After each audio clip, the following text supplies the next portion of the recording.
naya pochuzi nachamungandamu naya washi toita zvaninora ilokoshebi nekuti ngoma dzawe yavoti ngocho inopinda vese vanochema vari kuchema nechirwere chekorona vanhu vese vari kutongochema vari kuchema vanhu vese vari kutongochema vari kuchema vanhu vese vari kutongochema vari kuchema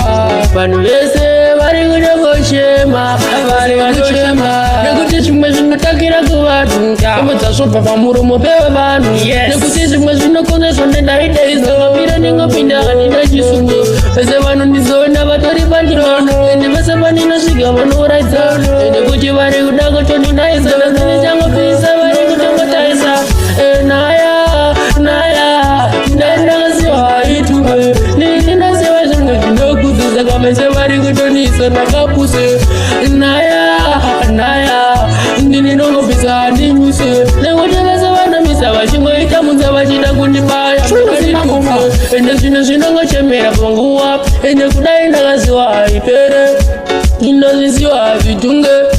ende zvinopera nemasunge ngoma dzangu dzauyawo timire ndimbotanga pane vese vaida kutondizama kuda kutondura neshungu vanopedzana zinikuchema ndimi ndiri kurera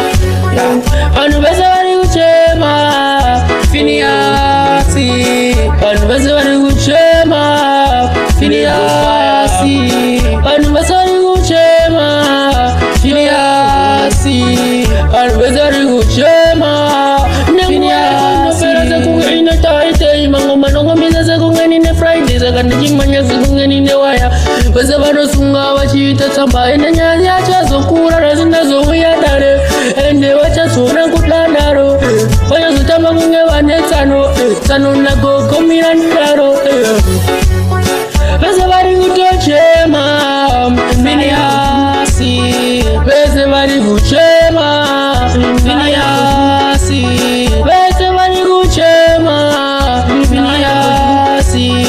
vese vari kuchema chakanaka mukaka urungwe dai ndakasiwa itumamire ndini ndinoziva azvikomborere